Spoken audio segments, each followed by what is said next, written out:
네,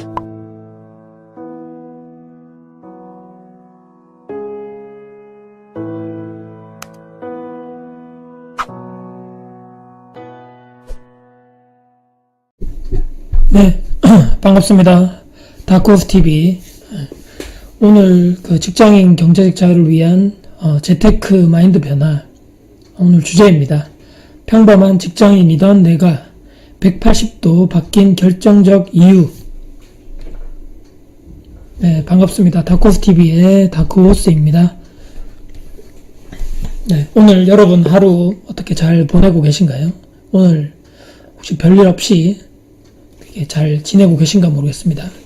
저는 오늘도 여전히 회사 갔다 와서 저녁 식사하고 씻고 애들하고 잠시 놀아주다가 애들이 엄마랑 이제 엄마한테 가 있거든요. 엄마한테 가 있는 그 시간에 오늘 또 이렇게 제가 말씀을 드려야 되겠다 해서 또 자리에 앉아 있습니다. 날씨가 점점 추워지고 있습니다. 다들 건강 유의하시고요. 몸 건강하게 강의 계속 들어주셨으면 좋겠습니다. 네, 오늘 제목이 조금 흥미로우실 수도 있겠네요. 네, 평범한 직장인이던 내가 180도 바뀔 수 있었던 결정적 이유. 네, 바뀐 이유가 궁금하실 수도 있으신 분도 있지만, 아니면 내가 그 이유를 꼭 알아야 되냐, 이렇게 꼭 궁금해하지 않으실 분도 계시겠지만, 한번 오늘 편안하게 들어봐 주시면 될 것 같아요. 네, 죄송합니다. 첫 단어에 평범한 직장인이라고 적었습니다. 이 평범하다고 제가 말을 이렇게 적으면서 이 평범하다라고 하는 뜻이 무엇일까 한번 생각해 봤는데요. 보통 이렇게 남들하고 다를 것 없이 특별하게 튀거나 이런 거 없고, 남들 그냥 비슷하게 평범하게 평준화된 그런 삶을 살았다, 이 정도로 아마 생각하면 되지 않을까 싶고요. 저는 거의 대부분 우리 대한민국 직장인분들이 그렇게 하셨겠지만, 취업하고 나서 직장생활 4년차 정도 됐을 때 이제 와이프를 만나서 이제 연애 결혼을 했는데요. 그때가 결혼할 때가 제가 2011년도였습니다. 네, 그때까지만 해도 직장생활 5년차 됐었는데도 경제적 자유, 재테크, 부동산, 이쪽에는 전혀 문외한이라 그러죠. 전혀 몰랐던 사람입니다. 관심도 별로 없었고요, 이쪽에는. 네, 저는 오로지, 월급 받아서 이 돈을 잘 아껴가지고, 최대한 또 저축을 해야 되니까 적금을 하고, 저축도 이제 그때 또 여러 얘기를 많이 들었죠. 일반 우리 시중 1금융권보다는 2금융권인 무슨 상호저축은행 이쪽에 금리가 더 높기 때문에 0.1%라도 더 높은, 제 말에 아마 공감하실 분들 많을 건데요. 직접 가서 처음엔 통장 계산 이런 것만 직접 해야 되지만, 처음에 한번 해두고 나서 계속적으로 하면 인터넷 뱅킹이라고 또 따로 돼 있잖아요. 인터넷으로 적금을 가입하면 우대금리를 해주고 또 이런 게 있었거든요. 그래서 일부러 내전에 그 사이트 있었습니다. 모네타라는 사이트 기억나시겠지만, 그 사이트 통해 가지고 가장 금리가 높은 저축은행이 어디냐 이렇게 찾아서 거기 가가지고 이제 적금도 가입하고 이렇게 했었습니다. 그게 나쁘다는 건 아니고요. 오로지 저는 그런 재테크라고 해야 되는지 모르겠지만, 그렇게 제 돈을 모으는 방법은 그게 다인 줄 알고 살았고요. 네, 이렇게 통장을 만들어서, 이렇게 보면 주택청약저축이라고 되어 있는데요. 그때 당시에 또 청약저축 붐이 일어났습니다. 무조건 다 해야 된다 해가지고, 안 하면 또 크게 또 뒤처지는 것 같아서 또 의무적으로 또 소득공제도 된다 하기 때문에 또 가입도 하고 그래 했었습니다. 네. 이거 죄송합니다. 이거 올랐네요. 목돈이 생기면 보통 이제 정기예금에 넣거나, 금리가 조금 더 높았던 또 그때 당시에 CMA, 지금도 CMA 계좌가 있지만 CMA 계좌에 넣어두고 또 필요할 때마다 이렇게 쓰고 이렇게 생활을 했었습니다. 다들 이제 대부분의 직장인들이 그렇게 하실 거라고 제가 생각합니다.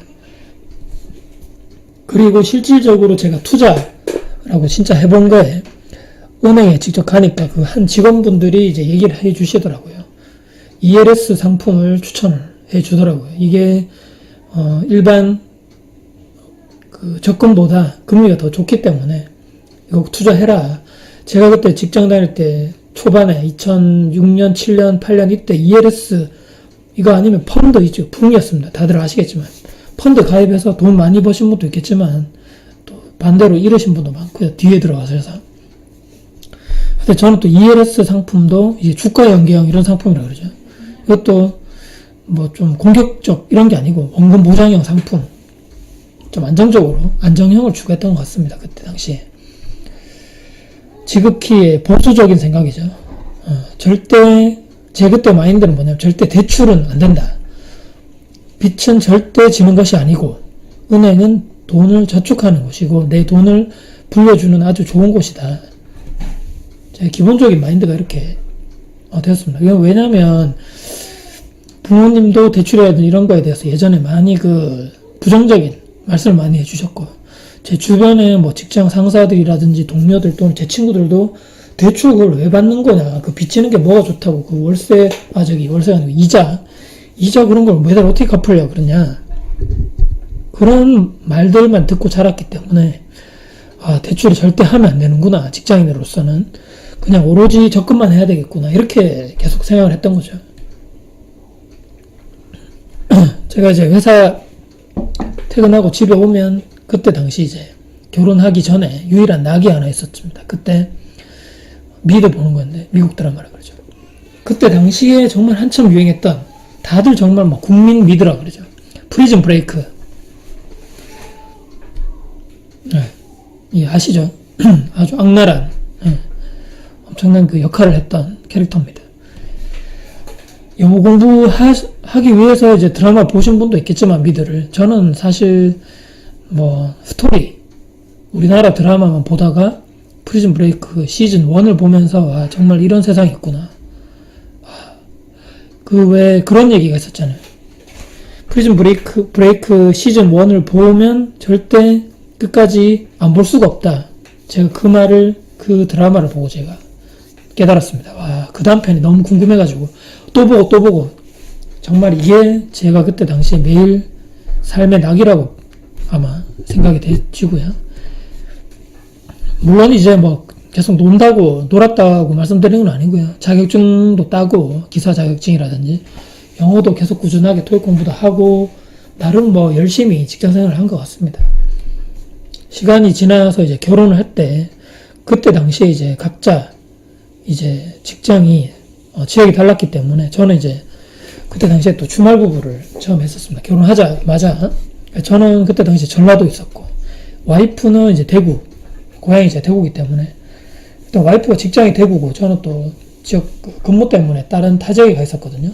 그래서 일단은 임신하기 전까지는 맞벌이 하는 것으로 이제 협의를 하고 같이 근무를 했었습니다. 그래서 앞에도 제가 말씀드렸지만 대출에 대해서는 절대 부정적이었기 때문에, 그렇다고 해서 제가 뭐 돈이 엄청 많이 모았느냐, 그것도 아니고, 부모님이나 뭐 이렇게 처갓집이나 도와주는 편이 되냐, 그것도 아니셨고요. 일단 신혼집을 구해야 되는데 어떻게 돈을 모아서 있는 돈으로 작은 전세방을 구하기로 하고 와이프랑 이제 계속 결혼하기 전부터 돌아다녔죠. 이제 수중에 이제 결혼비용 제하고 남는 돈이 제 통장에 지금도 잊지 못하는데요, 4,700만 원 있었습니다. 4,700만 원. 이 돈을 가지고 이제 전세방을 찾는데 참 그때 당시에는 있었습니다. 다행히도. 그래서 이 돈으로 많이는 없었고요. 이 대부분 아파트가 이보다 그 금액이 훨씬 높았기 때문에 아주 뭐 신규 분양 비싸고 그런 데는 절대 갈 금액은 안 될 것 같고요. 더더군다나 제가 대출에 대해서 되게 부정적이었기 때문에 이 돈으로 무조건 구해야 된다, 이런 생각에 와이프 이제 직장 주변에 작은 아파트 전세로 이제 시작하기로 했습니다. 겨우 이제 맞췄죠, 돈을. 2011년도였기 때문에 이제 가능했던 저 금액이고요. 지금 이제 시세를 보니까 한 2배 이상은 줘야지 저 구축 아파트라도 들어갈 수 있을 것 같습니다. 지어진 지 오래된 구축 아파트입니다. 그때 당시에 제가 지금 보니까 92년에 입주가 된 아파트거든요. 지금 벌써 그러면 26년 차 됐다는 얘기잖아요. 전용이 이제 13평, 뭐 방이 좁고 돈이 뭐 그렇게 생각할 그게 없었습니다. 왜냐면 돈이 4,700밖에 없었기 때문에. 이제 전원면적 13평이고 방이 2개에 욕실 하나, 이제 거실은 거의 없다고 보시면 되고요. 그리고 복도식 아파트입니다. 어차피 이제 저는 주말 부부고 평일은 제가 어차피 타지에 있기 때문에 와이프 직장 가까운 곳으로 그 신혼집을 얻는 것이 좋겠다고 생각했습니다. 어차피 출퇴근 그 시간을 타임을 아끼면 좋기 때문에 와이프가.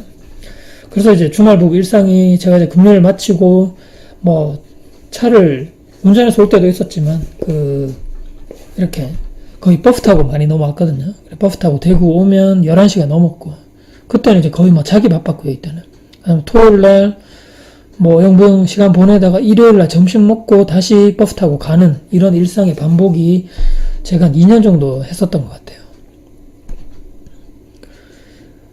그때 이제 와이프가 첫째를 임신하고 생각지도 못한 일이 발생했습니다. 네, 주중입니다. 그러니까 평일이면 이제 저는 그 전라도 그쪽 왔다 갔다 제가 출퇴근이 안 되기 때문에 그쪽에 있었고요. 그때 당시에 이제 임신 중에 와이프한테 급하게 전화가 왔습니다. 이렇게 얘기를 하더라고요. 지금 현관 앞에서 누가 도락을 비번을 막 띠띠띠 누르면서 집에 계속 들어오려 한다. 밖에 있는데 무서워서 죽겠다.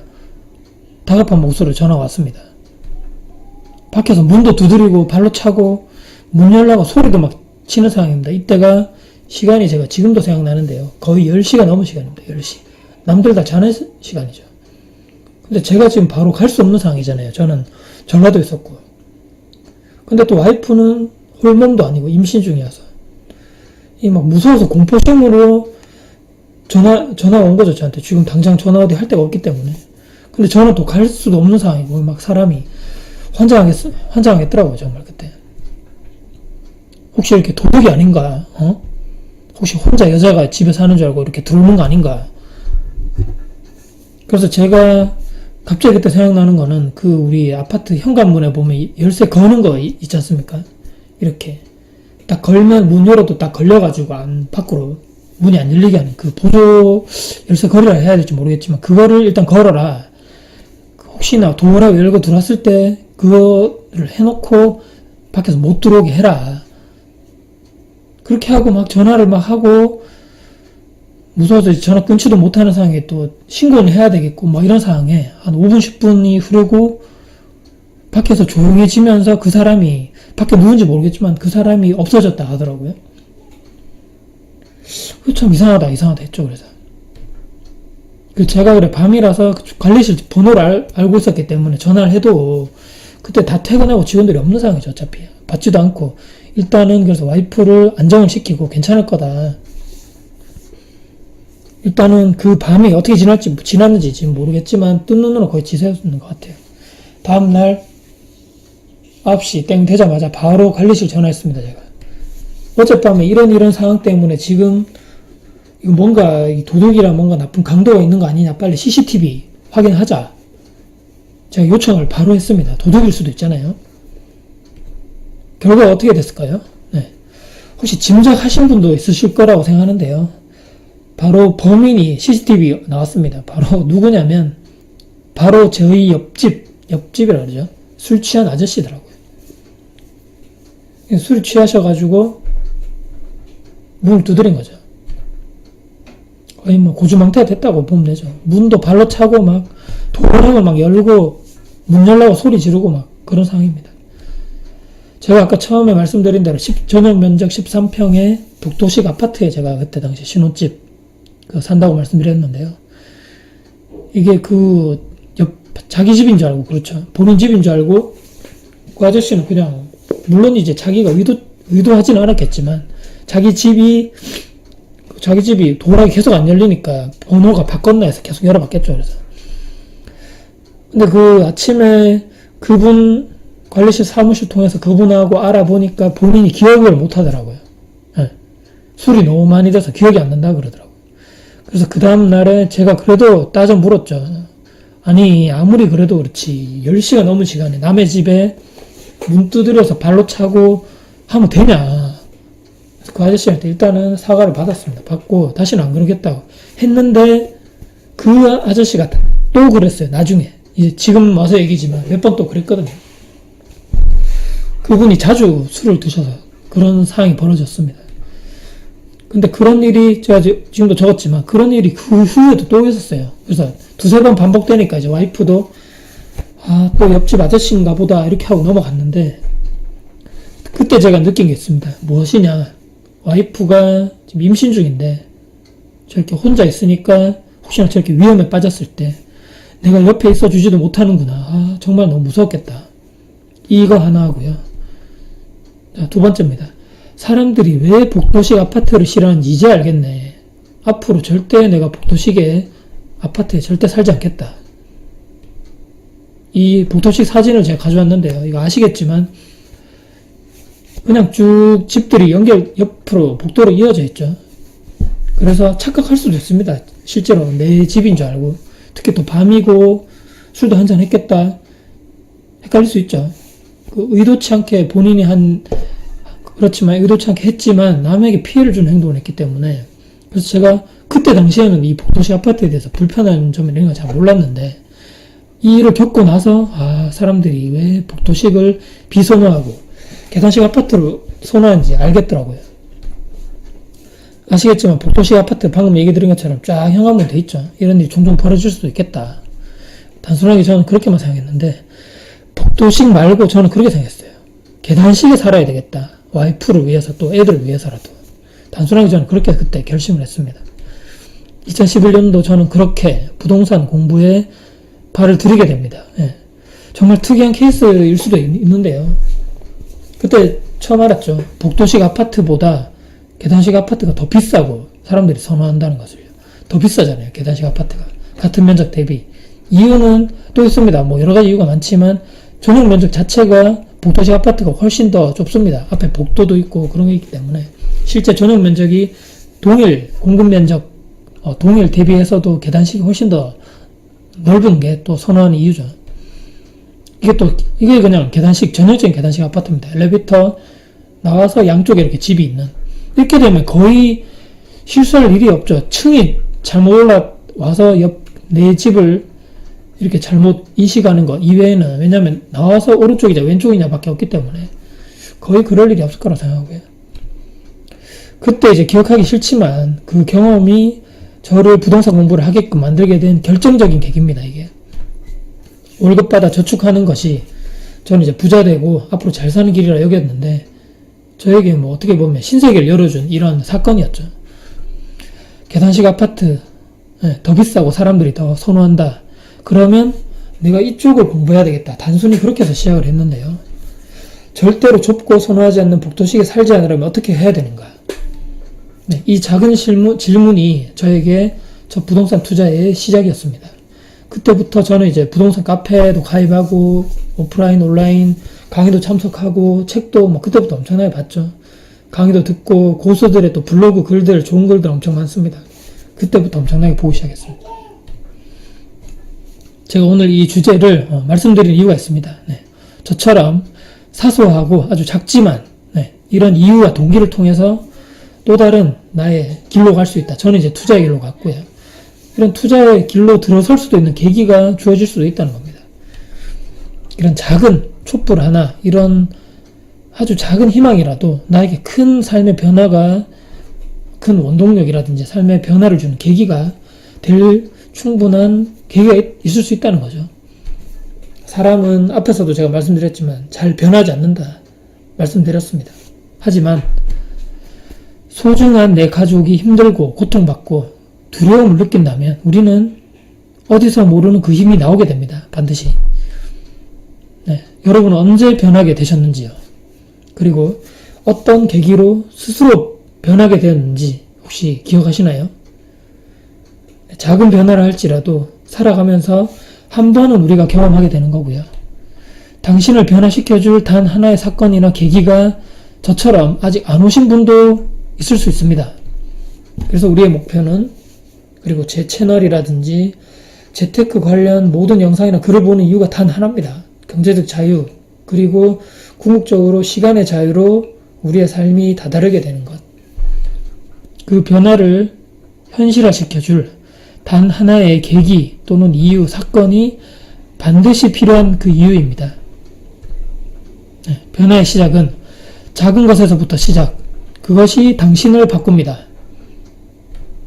네, 오늘 강의는 이것으로 마무리할까 합니다.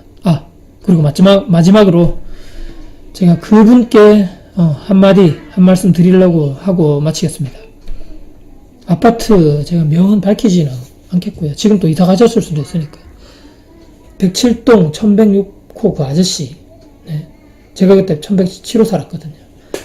당신이 나를 변화시켰습니다. 정말 감사합니다, 아저씨. 하지만 술은 줄이셔야 돼요. 제가 지금 와서 얘기지만 와이프가 얼마나 놀랐겠습니까? 홀몸도 아니고. 그리고 제가 지금 와서 얘기지만 그 옆에 계신 그 옆집에 그러니까 그 아저씨 와이프분 그분이 하도 그 아저씨가 술을 자주 먹고 오시니까 비밀번호를 바꿨다 하더라고. 나중에 보니까. 그러니까 이 우리 집에 눌러도 안 맞을 거고 아저씨 원래 본인 집에 번호를 눌렀어도 못 들어간다 이 말입니다. 그렇기 때문에 술을 좀 줄이시고 일찍 들어가시고 토끼 같은 자식들이 기다리고 있습니다. 지금은 이제 어떻게 되셨나 모르겠네요. 하여튼간에 건강하시고 중요한 것은 저를 변화시켜 주셔서 참 감사드린다는 말씀 긍정적으로 제가 받아들이랍니다. 네.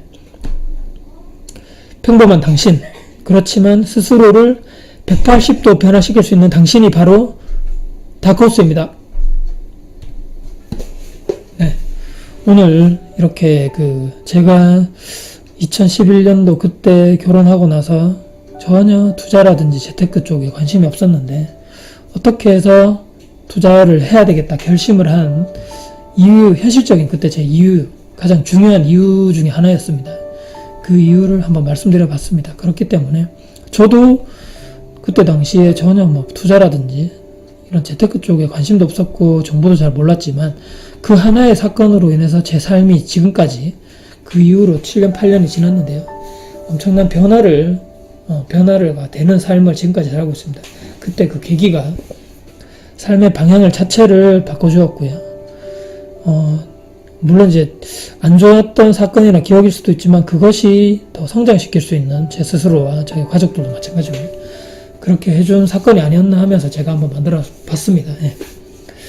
여러분들도 저처럼 아마 인생의 터닝 포인트라 그러죠. 그 모멘텀, 변화시킬 수 있는 그 순간이 반드시 오게 됩니다. 그 순간이 아직까지 안 오신 분도 있고 저처럼 이제 오신 분도 있어서 지금 계속 변화를 해 나가시려고 하시는 분들이 많다고 생각하는데요. 내 자신을 믿고 앞으로 나의 가족과 나의 미래를 위해서 지금 열심히 하신다면 분명히 좋은 결과가 있을 거라고 제가 확신합니다. 네, 오늘 강의는 제가 이것으로 마치겠고요. 다음에도 더 좋은 강의 그리고 내용으로 찾아뵐 것을 약속드립니다. 그리고 제가 이 말을 이제 처음 해보는데요. 혹시나 가시기 전에 제 채널 구독, 그다음 좋아요를 혹시나 아직도 누르시지 않은 분이 있다면 다시 한번 부탁을 드릴까 합니다. 네, 그 좋아요와 구독이 저에게 엄청난 힘이 될 것 같습니다. 네, 감사합니다. 다크호스였습니다.